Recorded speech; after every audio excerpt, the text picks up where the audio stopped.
Hello friend, my YouTube channel study with Burman में आप सबका स्वागत है। आप सब कैसे हो? उम्मीद करते हैं बहुत अच्छे होंगे।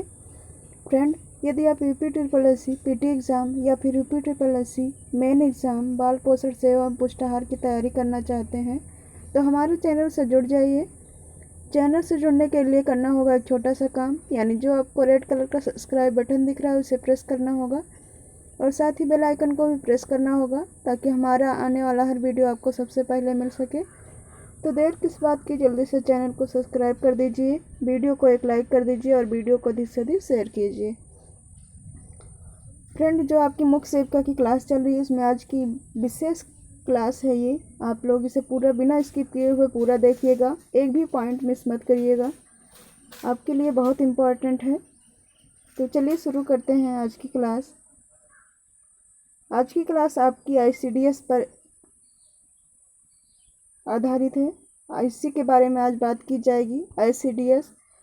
आईसीडीएस का फुल फॉर्म होता है इंटीग्रेटेड चाइल्ड डेवलपमेंट स्कीम या सर्विस। दोनों में से कुछ भी आप लिख सकते हो अगर आपको पूछा जाए कहीं, या फिर आप कहीं भी स्कीम या सर्विस लिखा हो, जैसे इसका फुल फॉर्म ही पूछ लिया जाए तो आप लोग ध्यान रखिएगा वहाँ पर सर्विस या स्कीम दो में से कुछ भी हो, लेकिन इसका पूरा फुल फॉर्म आप याद रखेंगे। इंटीग्रेटेड चाइल्ड डेवलपमेंट स्कीम होगा। और इसकी स्थापना की बात की जाए तो 2 अक्टूबर 1975 को ये शुरू की गई थी और ये केंद्रीय योजना या कार्यक्रम है। इस पर भी ध्यान दीजिए, ये केंद्र सरकार द्वारा चलाई जा रही योजना है। अगला आगे देखिएगा क्या है अगला पॉइंट इसमें।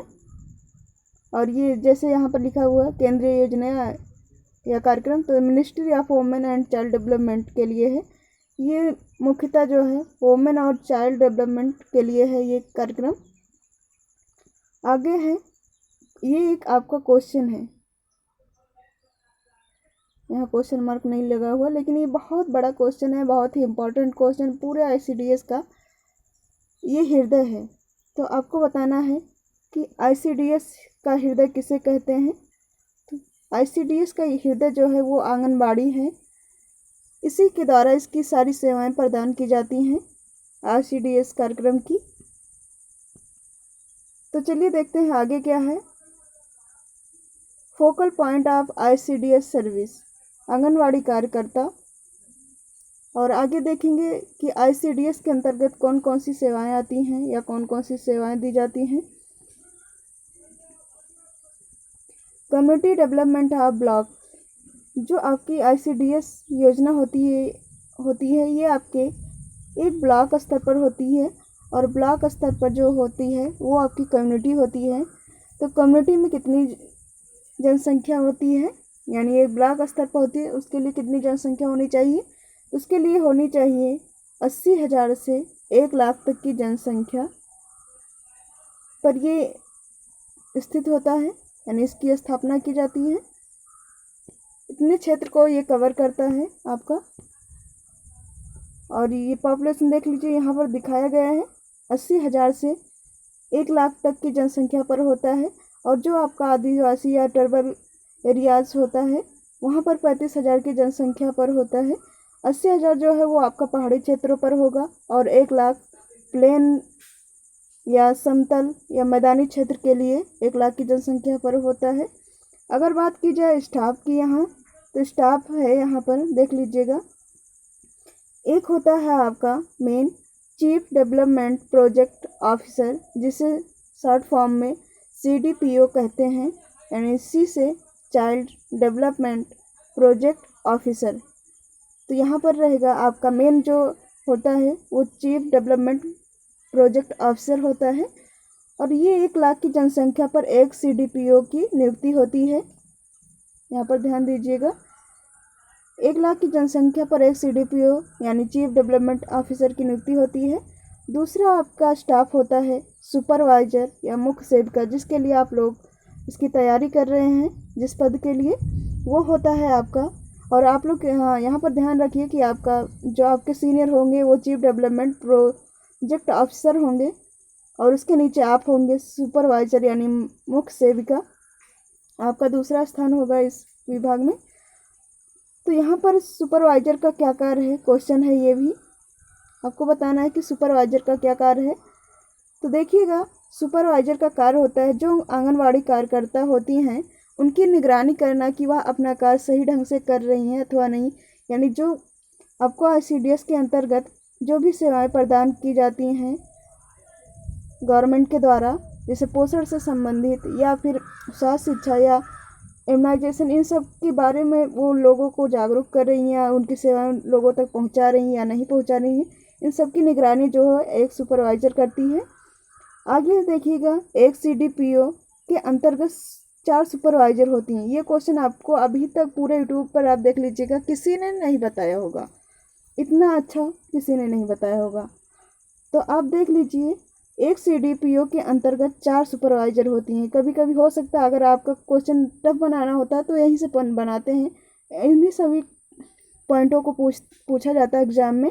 तो देख लीजिएगा, एक CDPO के अंतर्गत 4 सुपरवाइजर यानी मुख्य सेविका होती हैं, और एक मुख्य सेविका या सुपरवाइजर के अंतर्गत जो है 25 आंगनवाड़ी कार्यकर्ता होती हैं। यानी आपके नीचे जो है, आपके अंदर जो है वो 25 आंगनवाड़ी कार्यकर्ता कार्य करेंगी। आप ध्यान रखिएगा, ये क्वेश्चन भी पूछा जा सकता है। यहाँ पर पॉइंट में हमने दिया, लेकिन इसलिए विशेष हमने इसे निर्देशित के माध्यम से बताया है, देख लीजिए। तो यहाँ पर जो है एक मुख्य सेविका के अंतर्गत 25 आंगनवाड़ी होती हैं। और आगे देखिएगा पॉइंट में, एक मुख्य सेविका जो है 25,000 की जनसंख्या पर नियुक्ति होती है। जो एक मुख्य सेविका होती है उसकी नियुक्ति जो है वो 25,000 की जनसंख्या पर होगी। आप लोग देख लीजिए, आपको इतनी जनसंख्या की निगरानी करनी होगी, देखभाल करनी होगी, उन तक सेवाएं पहुंचानी होगी, वो भी अपने आंगनवाड़ी कार्यकर्ता के माध्यम से, उनकी सहायिकाओं के माध्यम से, उन सबके द्वारा सहायता से आप ये कार्य करेंगी। आगे है आंगनवाड़ी कार्यकर्ता, ये स्टाफ भी बता रहे हैं साथ साथ में। और तीसरा, जैसे पहला आपका जो स्टाफ है वो आपका चीफ डेवलपमेंट हो गए अफसर, और दूसरा आप खुद स्वयं होंगी सुपरवाइजर या मुख्य सेविका, और तीसरी आपकी मेन कड़ी है का आंगनवाड़ी कार्यकर्ता। तो ये भी आपके लिए बहुत महत्वपूर्ण है। आंगनवाड़ी कार्यकर्ता एक CDPO के अंतर्गत जो है 100 आंगनबाड़ी आती हैं। तो यहीं से आप देख लीजिए, जब एक मुख्य सेविका यानी एक मुख्य सेविका के अंतर्गत 25 आंगनवाड़ी कार्य कर रही हैं, और 4 जो है मुख्य सेविका, 4 को 25 से डिवाइड करिएगा तो 100 आ जाएगा सीधे। तो वहाँ पर आपको पता ही चल जा रहा है कि आपके अंतर्गत कितनी आंगनबाड़ी कार्यकर्ता आती हैं। तो एक CDPO के अंतर्गत 100 आंगनवाड़ी कार्यकर्ता होती हैं, और एक CDPO के अंतर्गत 4 मुख्य सेविका होती हैं। आगे है पॉइंट में, 1000 की जनसंख्या पर एक आंगनवाड़ी कार्यकर्ता कार्य करती हैं। कहीं कहीं पर, जैसे अभी तो ये आपकी जो जनसंख्या वो आपकी मैदानी क्षेत्रों या समतल क्षेत्रों के लिए है, जबकि जब आप वहाँ पर जाएंगे पहाड़ी क्षेत्रों पर तो वहाँ 800 की जनसंख्या पर होता है। आगे देख लीजिएगा, 3 तो स्टाफ आपने देख लिया, और चौथा स्टाफ आपका मेन, इसमें ये भी बहुत महत्वपूर्ण भूमिका निभाते हैं महिला मंडल। महिला मंडल वो होती हैं, जैसे आप जो लोग इनकी सेवाएं ले चुकी हैं ICDS के अंतर्गत, वो लोग समाज को जागरूक करती हैं कि हाँ, हमने ये योजना का लाभ लिया है, इसमें ये मिलता है, सरकार द्वारा ये स्वास्थ्य सेवाएं बताई जाती हैं, उनके सब के बारे में वो लोगों को जागरूक करती हैं अपने आसपास। तो ये चौथा भी आपका मेन पॉइंट रहेगा। यानी 4 स्टाफ होते हैं, पहला आपका CDPO, दूसरा मुख्य सेविका, तीसरा आंगनबाड़ी, चौथा आपका महिला मंडल। आगे बात करते हैं आंगनवाड़ी केंद्र का। यहाँ से आपके काफ़ी क्वेश्चन पूछे जाएंगे क्योंकि आपको इसी के लिए कार्य करना है। तो देखिएगा, एक स्टाफ जो है आंगनवाड़ी का, स्टाफ में कौन कौन होता है। आंगनवाड़ी के स्टाफ में एक आंगनवाड़ी कार्यकर्ता होती है, वर्कर, और एक सहायिका होती हैं, 2 लोग होते हैं। और आंगनवाड़ी केंद्र जो है रूरल और अर्बन में, यहाँ पर 400 और 800 बताया गया है, लेकिन मैदानी क्षेत्रों में 1000 अधिकतम रहता है जनसंख्या। हाँ, कहीं कहीं पर जनसंख्या कम होती है तो वहाँ भी 400 से 800 जो है वो आपका रूरल यानी मैदानी क्षेत्र होगा, और अर्बन जो है यहाँ आगे देखेंगे, आदिवासी क्षेत्र में 300 से 800 की पॉपुलेशन होती है। आगे है मिनी आंगनवाड़ी सेंटर, कहीं कहीं पर जैसे बहुत कम जनसंख्या है तो वहाँ एक मिनी आंगनवाड़ी सेंटर की भी स्थापना की जाती है, जहाँ पर 150 से 300 की जनसंख्या पर भी की जाती है, उसे मिनी आंगनवाड़ी कहा जाता है। आगे देखेंगे anganwadi on demand for 40 children under 6 year. जैसे मिनी आंगनवाड़ी के अंतर्गत जैसे 300 है, अगर कहीं कहीं पर ऐसा होता है कि 300 भी जनसंख्या नहीं होती है तो वहाँ पर 40 बच्चे जहाँ पर होते हैं और वो भी मतलब 6 वर्ष से कम के डिमांड के अनुसार, वहाँ पर कैसी डिमांड है, अगर डिमांड है तो वहाँ पर भी एक आंगनवाड़ी की स्थापना की जाती है सेंटर की। आगे देखेंगे इसका उद्देश्य, मेन चीज़ें हैं उद्देश्य देखना। क्वेश्चन में कभी कभी उद्देश्य भी पूछा जाता है, वैसे हमने कई बार आपको एग्जाम अपने टेस्ट सीरीज में भी बताया है क्वेश्चन के माध्यम से, उसमें कुछ ही पॉइंट आ पाते हैं, 4 या 3 पॉइंट ही आ पाते हैं। तो देख लीजिए आज इसका विस्तार से कि आंगनवाड़ी या ICDS का उद्देश्य क्या होता है। दोनों का एक ही उद्देश्य रहेगा क्योंकि ICDS के अंतर्गत आपका आंगनवाड़ी आता है। तो इसमें है 0 से 6 वर्ष तक के बच्चों को पोषण एवं स्वास्थ्य स्थिति में सुधार लाना, शारीरिक मानसिक सामाजिक विकास लगातार बनाए रखना, फिजिकल मेंटल और सोशल ग्रोथ को बनाए रखना, और तीसरा है मृत्यु एवं रुग्णता दर को कम करना। चौथा है आपका सेफ मदरहुड के बारे में जानकारी देना, यानी जो माँ मरने जा रही हैं उनको जानकारी देना, स्तनपान या गर्भधारण इन सब के बारे में जानकारी देना। आगे है इससे बेनिफिट क्या होगा, यानी लाभ क्या होगा, उसके बारे में देख लेते हैं। इसका लाभ कौन कौन से लोग लेते हैं। तो 0 से 3 वर्ष के बच्चे लाभ लेते हैं, जिसमें आपके बहुत छोटे शिशु जैसे इम्यूनाइजेशन से लेकर और सारी चीज़ें दी जाती हैं उनको। दूसरा 3 वर्ष से 6 वर्ष के बच्चे आते हैं इसके अंतर्गत, जो पोषण आहार मिलता है उनको। तीसरा है आपका 10 से 19 वर्ष की किशोरी बालिकाएं, इनको भी आयरन की गोलियां दी जाती हैं क्योंकि आयरन की सबसे ज़्यादा कमी पाई जाती है, बाकी चीज़ों भी काफ़ी चीज़ें आती हैं इनके लिए। आगे है चौथा 15 से 45 year women of reproductive age group, इसमें 15 से 45 वर्ष की महिलाएं आती हैं और इसका लाभ लेती हैं। और पांचवा है आपका प्रेग्नेंट वोमेन, इन्हें तो दिया ही जाता है सारी चीज़ें। और छठा नर्सिंग या स्तनपान कराने वाली मदर्स होती हैं, जो लैक्टेशियन मदर होती हैं, वो सभी इन सेवाओं का लाभ लेती हैं। आगे है सेवाएं क्या क्या दी जाती हैं, पहले भी बताया गया, आगे बताते हैं फिर से विस्तार से। सप्लीमेंट्री ऑफ न्यूट्रिशन रहेगा, यानी जो पोषाहार वितरण होता है वो। न्यूट्रिशन एंड हेल्थ एजुकेशन दी जाती है, यानी पोषणीय और स्वास्थ्य शिक्षा दी जाती है। और तीसरा है आपका नॉन फॉर्मल या प्री स्कूलर एजुकेशन दी जाती है, जैसे आंगनवाड़ी के तहत दी जाती है बच्चों को, खेल के माध्यम से, खिलौनों के माध्यम से या अन्य चित्रों के माध्यम से उन्हें शिक्षा दी जाती है, रंगों के बारे में जानकारी दी जाती है, खिलौनों के बारे में, छोटा बड़ा के बारे में जानकारी दी जाती है। इस प्रकार प्री स्कूलर एजुकेशन दी जाती है। और चौथा है आपका इम्यूनाइजेशन, टीकाकरण, ये सेवाएं दी जाती हैं। पांचवा आपका हेल्थ चेकअप है, ये भी आपके लिए बहुत इम्पॉर्टेंट है। और रेफरल सेवाएं भी प्रदान की जाती हैं इसके अंतर्गत। आगे देखते हैं सप्लीमेंट्री ऑफ न्यूट्रिशन, इससे भी काफ़ी क्वेश्चन आएगा, इसे भी देख लीजिए। बहुत अच्छा पूरा क्लास देखिएगा बिना स्किप किए हुए। आज की क्लास आपके लिए बहुत ही इम्पॉर्टेंट है। थोड़ा हम बाहर बना रहे हैं क्लास क्योंकि घर में कुछ काम चल रहा है, तो उतनी अच्छी आवाज़ भी नहीं आ पाएगी यहाँ पे,